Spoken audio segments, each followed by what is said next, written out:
अगर आपने ग्रेजुएशन कर रखी है और अधिकारी बनना चाहते हैं तो बहुत सरल तरीका है। इससे तो वीडियो को पूरा देखिएगा। एसबीआई में निकली है प्रोफेशनल ऑफिसर मतलब पीओ की वैकेंसी। ठीक है, इसमें केवल एलिजिबिलिटी ग्रेजुएशन होती है और क्या होती है वो भी चीज़ आपको मैं क्लैरिफाई कर देता हूँ। सबसे पहले बात करते हैं एप्लीकेशन की डेट की। तो एप्लीकेशन आज से शुरुआत हो चुकी है और लास्ट डेट है 16 जनवरी। ठीक है, तो इसमें मैं सिलेक्शन प्रोसीजर क्या रहता है वो भी आपको बता दूँ ताकि आपको ये ना लगे कि बहुत हार्ड तो नहीं है। देखो 3 फेस होते हैं। अधिकारी बनना है तो इंटरव्यू तो क्लियर करना ही पड़ेगा, ये तो चीज़ मान लो। कोई भी अधिकारी की पोस्ट बिना इंटरव्यू के क्लियर किए नहीं होती है। ठीक है, बात करते हैं इसमें 3 फेस होते हैं, phase 1, phase 2 and phase 3। Phase 1 prelims है, फेज़ 2 मेंस है, ठीक है, और फेज़ 3 इंटरव्यू ऑब्वियसली जैसे कि मैंने आपको बताया। ठीक है, दूसरी बात कर लेते हैं इसमें। अभी मैं बता दूँगा, सिलेबस भी बता दूँगा, सिलेक्शन प्रोसीजर भी बता दूँगा। ठीक है ना? तो वो चीज़ आपको क्लियर कट रहेगी कि मुझे ये फॉर्म भरना है कि नहीं। तो ओबीसी के रिगार्डिंग मैं आपको एक चीज़ बता दूँ, ओबीसी का जो इसमें जो सर्टिफिकेट लगेगा ना, तो वो चीज़ ध्यान रखना है 1 अप्रैल 2024 के बाद जो इश्यू हुआ होगा, वो लगेगा। और सेम सीन ईडब्ल्यूएस वालों के लिए भी रहेगा। तो प्लीज़ जो ओबीसी और ईडब्ल्यूएस वाले हैं ना, तो इस चीज़ का फॉर्म भरते वक़्त विशेष ध्यान रखें।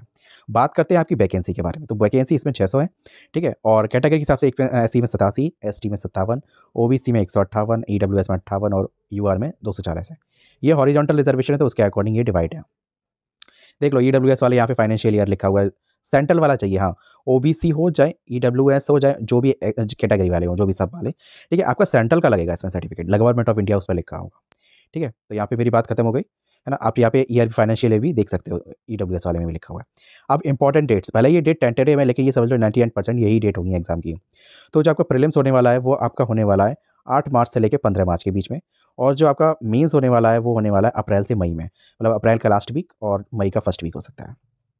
जैसे पिछली बार 9 मई को हुआ था तो वो चीज़ हो सकती है, थोड़ा बहुत अप एंड डाउन, तो वो चीज़ अलग बात है। नेक्स्ट आपका साइकोमेट्रिक टेस्ट या फिर कह लें कि आपका जो इंटरव्यू वो आपका मई और जून में होगा, मतलब मई के लास्ट वीक में, जून के फर्स्ट वीक में।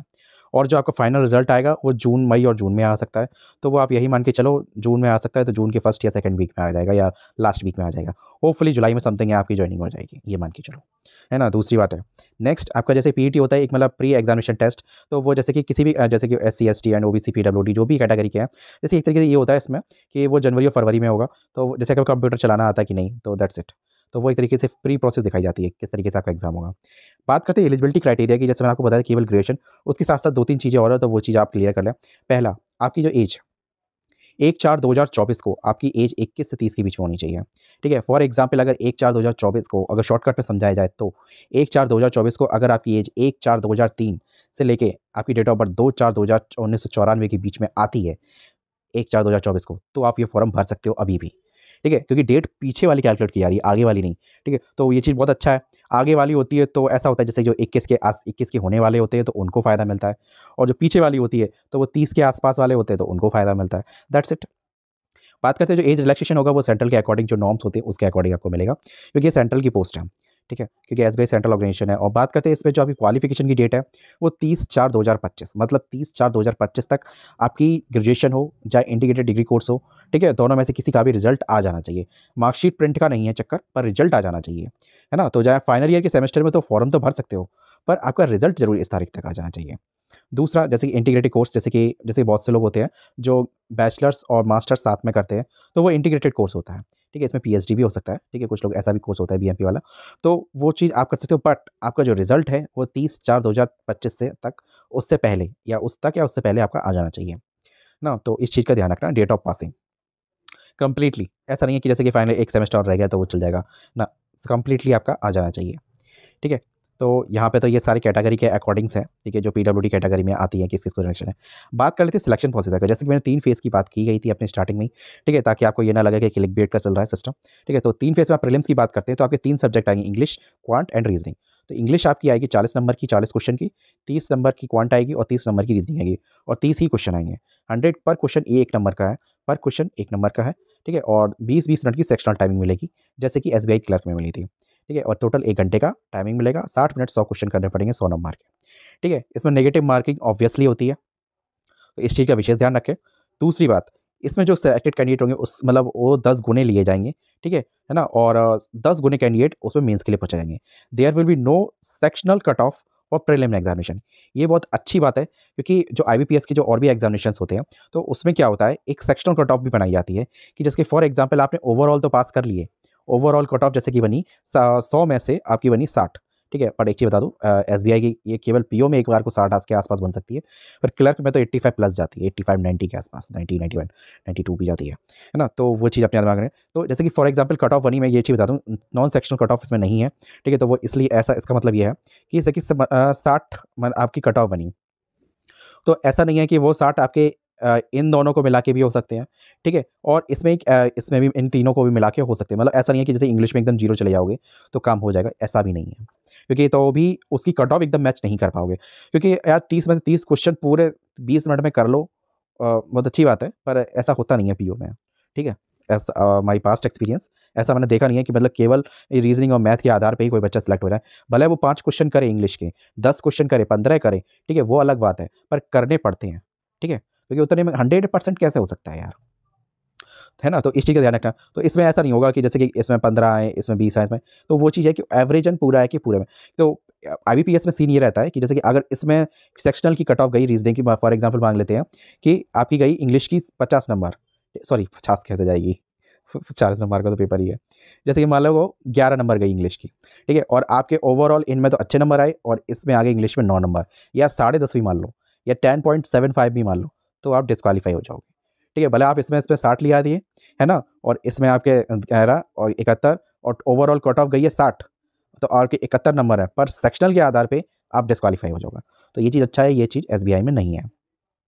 तो अगर आपको नेक्स्ट बात करते हैं आपकी मेंस की, तो मेंस में जो आपका है वो 200 नंबर का आपका पेपर होने वाला है, जिसमें 50 नंबर डिस्क्रिप्टिव भी होगा, मतलब टोटल 250 नंबर का। तो डिस्क्रिप्टिव का सीन क्या रहता है, देखो आपका टोटल पेपर 3 घंटे का होगा, 4 सेक्शन होंगे 200 नंबर का। इसमें आपकी रीजनिंग का आएगा 40 क्वेश्चन 60 नंबर के, ठीक है, और 50 नंबर का। डाटा इंटरप्रिटेशन एनालिसिस आएगा 30 क्वेश्चन 60 नंबर के, 45 minute. General awareness, banking awareness कह लो तो 60 क्वेश्चन 60 नंबर के, 45 minute. English language 40 question 20 number के, 40 मिनट। टोटल 170 क्वेश्चन 200 नंबर के, 3 घंटे का। प्लस आपके 50 नंबर का होगा आपका डिस्क्रिप्टिव, इसमें आपका letter writing, email, report, situation analysis, ठीक है, जो कि होगा 30 मिनट आपको अलग मिलेंगे अतिरिक्त। तो टोटल आपका हो गया 250 नंबर का, क्या हो गया, मीन्स का एग्जाम। अब बात करते हैं इसमें जो सिलेक्टेड कैंडिडेट होंगे वो उनके आधार पे जो कट ऑफ बनाई जाएगी, ठीक है। तो will have to minimum score in each section, इसमें सेक्शनल कट ऑफ बनेगी, मिनिमम स्कोर आपको लाना ही पड़ेगा। Plus depending upon the number of vacancy the cut off will be decided to be candidate will be shortlisted for the means, ठीक है। तो आपकी जो वैकेंसी होंगी उसके अकॉर्डिंग लगभग 3 गुने बच्चे बुलाए जाएंगे मीन्स में, ठीक है। तो वो चीज़ एक मिनिमम क्राइटेरिया रखा जाएगा, तो वो वैकेंसी के आधार पे होता है। जैसे उसमें 600 वैकेंसी है, तो अगर 3 गुने समझ लो तो ऑब्वियसली 1800 बच्चों को लिया जाएगा मेंस में। बात करते हैं आपकी जो मेंस का जो फाइनल होगा, जो इंटरव्यू है, तो उसका सीन कुछ इस हिसाब से रहेगा आपका कि जो psychometric test, group exercise and personal interview. तो इसमें जो ग्रुप एक्सरसाइज 20 नंबर की होगी, इंटरव्यू आपका 30 नंबर का होगा, टोटल आपका 50 नंबर का इंटरव्यू होगा। बट अभी सीन यहाँ पे खत्म नहीं हुआ है, आपके जो नंबर हैं वो किस आधार पे, फाइनल मेरिट आपकी किस आधार पे बनेगी, ये भी आपके दिमाग में आ रहा होगा। तो जो आपका फाइनल सिलेक्शन है वो 2 फेज के आधार पे होगा, फेज 2 एंड फेज 3। तो इनमें जो आप मार्क्स ग्रेन करेंगे वही आपकी फाइनल मेरिट लिस्ट में आएंगे। आपका phase 1 will not be added in the final merit list, ठीक है। तो आपका अगर सीधी सीधी सी बात बोला जाए, जो प्रीलिम्स है वो एंट्री बैरियर है, ठीक है, और फेज 2 एंड फेज 3 आपकी फाइनल मेरिट सिलेक्शन में काम करेंगे।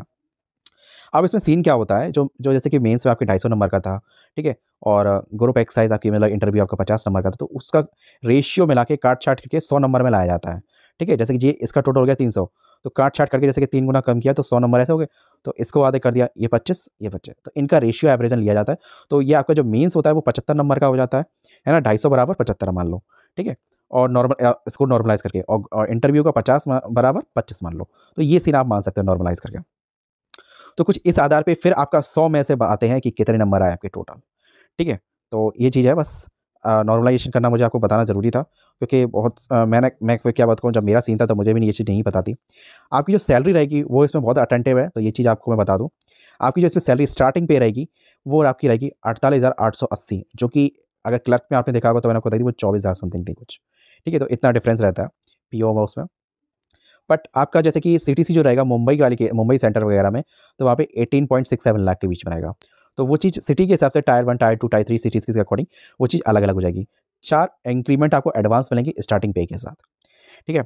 ये सैलरी बढ़ गई है ऑब्वियसली, पहले से तो ऑब्वियसली बढ़ गई, जैसे उसमें 7 5-6 हज़ार रुपये बढ़े थे, तो इसमें भी ऑब्वियसली बढ़े हैं। अब मुझे एक्जैक्टली नहीं पता।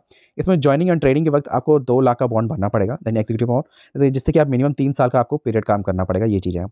आपकी जो इसमें फीस लगेगी वो 750 रुपये लगेगी, जो कि EWS and OBC and UR मतलब जनरल कैटेगरी के कैंडिडेट के लिए होगी, और SC ST एंड PWD के लिए कोई भी फीस नहीं लगेगी।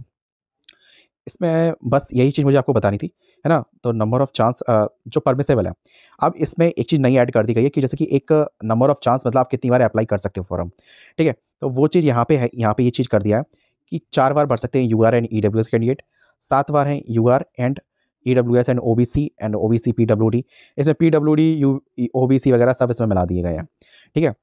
और लास्ट है एससी, एसटी एंड पीडब्ल्यूडी, ठीक है? मतलब यहाँ पे ईडब्ल्यूएस, पीडब्ल्यूडी वालों को, यूआर पीडब्ल्यूडी वालों को एंड ओबीसी पीडब्ल्यूडी वालों को, ठीक है? इन तीनों लोगों को बराबर रख दिया गया है, 7 केवल आपको मिलेंगे चांस, ठीक है? और यहाँ पे बात करते हैं एससी, एसटी यानी एससी, एसटी, पीडब्ल्यूडी वालों को कोई रेस्ट्रिक्शन नहीं है, जितने चाहो उतने पेपर दो, ठीक है? अप्लाई करने का लिंक और वीडियो सॉरी लास्ट डेट तो मैंने आपको बता ही दी थी स्टार्टिंग में ही। लिंक जो है वीडियो को डिस्क्रिप्शन में मिल जाएगा आपको। इसके सिलेबस के बारे में मैं डिटेल वीडियो में नेक्स्ट वीडियो में डिस्कस करूँगा, ठीक है? बाकी अगर आपकी कोई भी क्वेरी हो तो कमेंट बॉक्स में आप पूछ सकते हो। अप्लाई करने का पूरा कंप्लीट प्रोसेस ऑनलाइन है, पेमेंट करने का भी, ठीक है? और ये ₹750 जो यूआर, ओबीसी एंड ईडब्ल्यूएस लेगी वो नॉन रिफंडेबल फीस है, ठीक है? तो इस चीज़ का आप विशेष ध्यान रखें। नेक्स्ट बात करते हैं इसमें डिक्लेरेशन की। तो फॉर्म भरते वक्त इस चीज़ का ध्यान रखना कि आपको ये जो डिक्लेरेशन है ना, ये डॉक्यूमेंट ये अपलोड होगा, ठीक है? हैंड रिटन डिक्लेरेशन, ठीक है? तो मैं थोड़ा नेक्स्ट वीडियो में बताऊँगा थोड़ा डिटेल के साथ, क्योंकि इसमें फिर बहुत मैटर बढ़ता चला जा रहा है। तो बस वीडियो में बस इतना ही, मिलते हैं नेक्स्ट वीडियो में। और हाँ, एक चीज़ ध्यान रखना, हाँ, एक चीज़ मैं आपको बता दूँ कि थोड़ा लैंग्वेज का जो होता है ना, उसका ध्यान रखना। वैसे इसमें कोई कंसिडरेबल नहीं होता कि आपको लैंग्वेज तो मिनिमम इंग्लिश और हिंदी दोनों आना ही चाहिए, ठीक है? रीजनल लैंग्वेज का जैसे कि एसबीआई क्लर्क में होता है, ठीक है? तो वो चीज़ इसमें नहीं होता, पर आप किसी भी रीज़न से भर सकते हो, पर ट्रांसफ़र का थोड़ा इशू हो सकता है ना? तो इस चीज़ का थोड़ा ध्यान रख के आप फॉर्म भरिएगा, ठीक है? तो वीडियो बस इतना ही, मिलते हैं नेक्स्ट वीडियो में किसी और के साथ। जय हिंद।